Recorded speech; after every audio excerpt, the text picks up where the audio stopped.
Hai semuanya, terima kasih udah klik video ini dan selamat datang di channel 7 Info Menarik.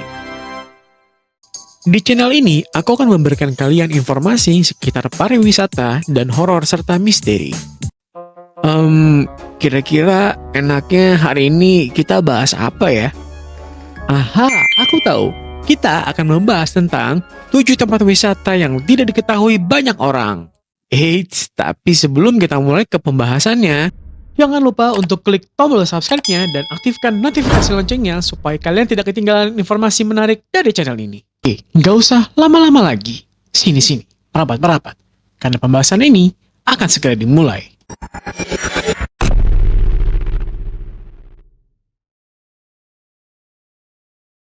Yang pertama, Desa Ketekasu, Sulawesi Selatan.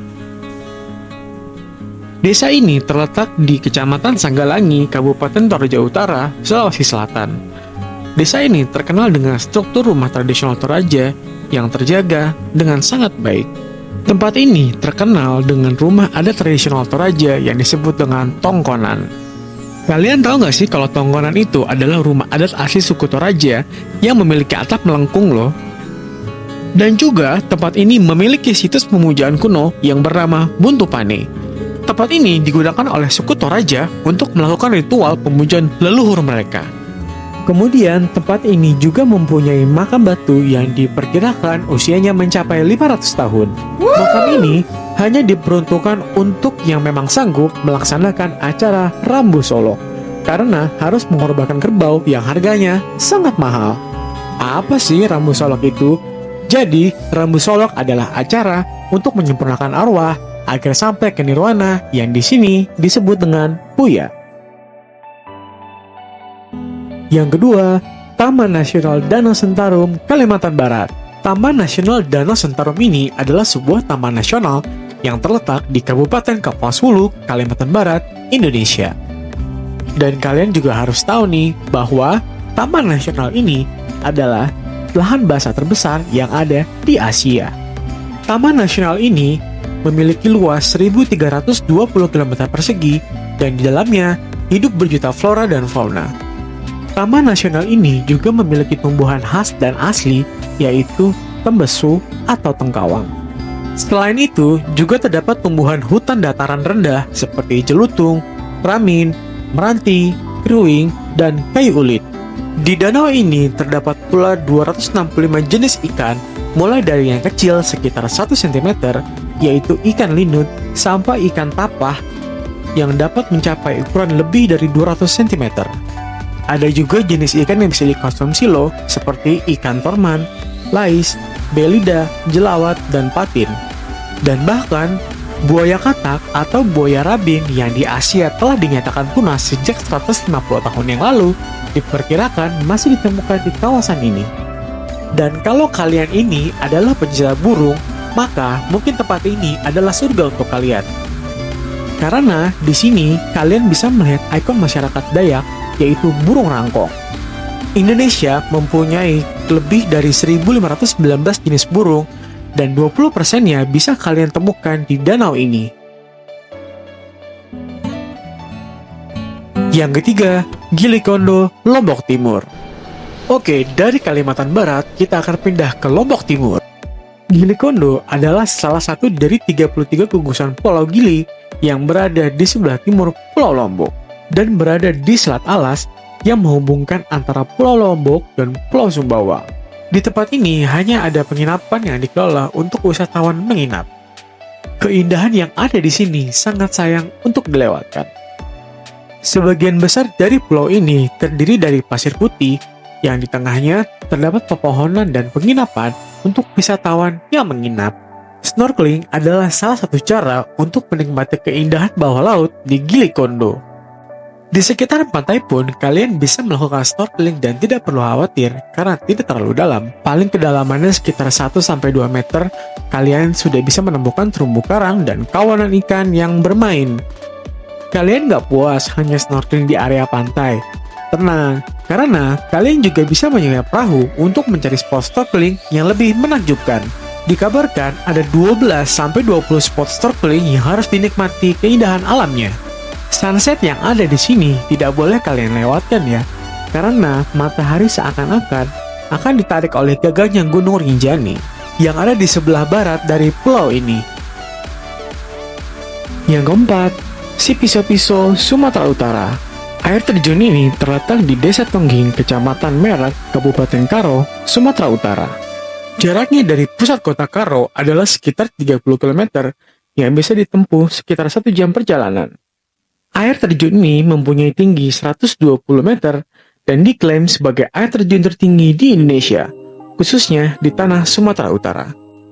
Kalau kalian mau ke dasar air terjun ini, kalian harus siapin fisik dan stamina ya, karena untuk nyampe ke dasar air terjun ini membutuhkan waktu 45 menit, dan untuk naik ke puncak lagi membutuhkan waktu 60 menit.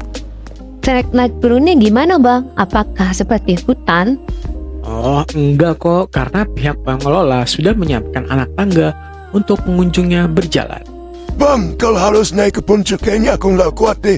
Apakah ada pilihan lain? Oh begitu, tenang aja, karena pengunjung bisa menyaksikan pemandangan di sekitar air terjun melalui gardu pandang. Dan di gardu ini, kalian bisa melihat 2 pemandangan sekaligus loh, yaitu kemegahan air terjun Sipiso-Piso dan Danau Toba. Yang kelima, Pulau Merah, Banyuwangi. Pulau Merah adalah salah satu pantai yang ada di Banyuwangi yang memiliki banyak sekali potensi keindahan. Dan bagi kalian yang suka memancing atau berselancar, tempat ini sangat cocok untuk kalian. Bang, di mana lokasi tanah merah ini? Pantai Pulau Merah ini berada di Dusun Pancar, Sumber Agung, Pesanggaran, wilayah selatan Kabupaten Banyuwangi.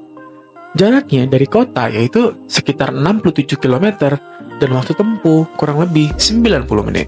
Pesona dari pantai ini tergolong unik banget loh. Pertama, karena keberadaan Bukit Pulau Merah yang jadi penghias pantainya. Saat air laut surut, kalian bisa berjalan menuju lokasi bukit dan melihat secara detail bukit ini. Oh iya, pantai di sini berbentuk landai dan sangat cocok untuk bersantai dan melihat pemandangan di bawah payung serta kursi yang nyaman. Ombak yang ada di sini nggak terlalu kenceng loh dan aman jika kalian ingin bermain sama anak-anak. Seperti yang sudah dijelaskan sebelumnya bahwa pantai ini tidak terlalu dalam, maka tempat ini sangat cocok sekali untuk dijadikan spot snorkeling. Pemandangan bawah laut pantai Pulau Merah akan menjadi pemandangan yang indah serta tidak terlupakan karena di dalamnya ada terumbu karang yang indah serta ikan-ikan kecil yang berenang. Di waktu tertentu, pantai ini juga cocok untuk dijadikan tempat surfing karena ombaknya bisa mencapai 5 meter. Dan buat kalian yang suka memancing, tempat ini adalah salah satu tempat favorit untuk memancing. Kalian bisa memancing dari pinggir pantai ataupun tengah laut. Kalian yang ingin memancing di tengah laut, di sini sudah ada penyewaan kapal kok, jadi kalian tidak perlu khawatir. Tapi kalian harus bawa alat pancing sendiri ya, karena di sini tidak ada tempat yang menyewakan alat pancing. Yang keenam, air terjun Tumpak Sewu di Jawa Timur. Air terjun Tumpak Sewu merupakan salah satu air terjun tercantik yang ada di Jawa. Lokasinya berada di Desa Wisata Sidomulyo, Kecamatan Pronojiwo, Kabupaten Lumajang, Provinsi Jawa Timur. Dari pusat kota Lumajang, lokasi air terjun yang satu ini mencapai 47 km ke arah selatan. Di sini, kalian bisa melihat deretan air terjun yang berjejer melebar bagaikan tirai, dan sesekali membiaskan pelangi yang sangat indah. Lokasinya berada di ketinggian 500 meter di atas permukaan laut, sedangkan ketinggian air terjun mencapai 120 meter. Untuk menuju ke lokasi air terjun, wisatawan pada umumnya menggunakan jalur Lumajang karena lebih aman untuk menuju ke bawah. Loket resminya juga ada di sini.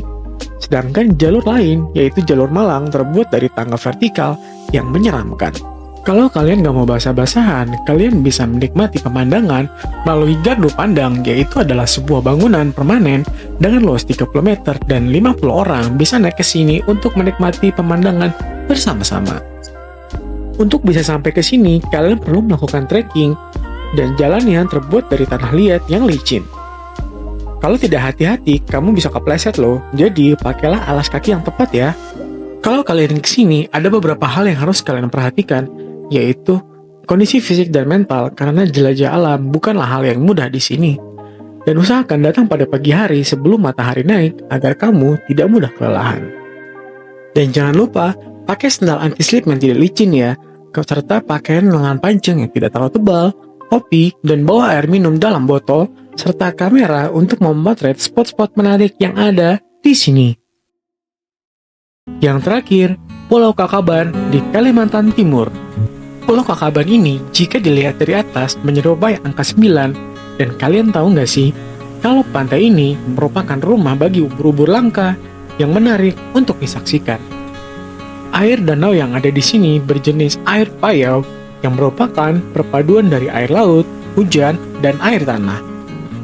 Secara administrasi, Danau Kakaban berada di Kepulauan Payung-Payung, Kecamatan Maratua, Kabupaten Berau, Kalimantan Timur. Daya tarik utama dari danau ini adalah keberadaan populasi ubur-ubur yang diperkirakan mencapai ribuan. Lah, banyak ubur-ubur bang, serem dong. Tenang aja, karena ubur-ubur yang ada di sini ternyata aman loh buat wisatawan karena tidak menyengat. Karena ubur-ubur yang ada di sini telah berevolusi dengan kondisi danau yang payau sehingga tidak ditemukan predator yang mengganggu ekosistem ubur-ubur.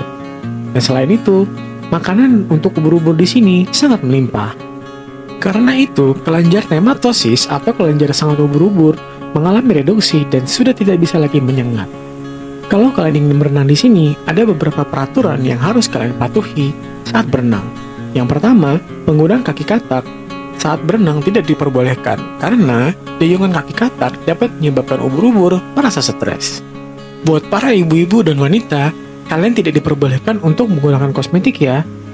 Hal ini untuk mencegah pencemaran air. Selama berenang di sini, kalian diwajibkan untuk memakai kacamata renang karena air danau punya tingkat keasaman yang cukup tinggi dan dapat membuat mata menjadi perih kalau tidak pakai kacamata. Dan ini adalah yang paling penting, yaitu adalah kalian harus menjaga kebersihan selama berwisata.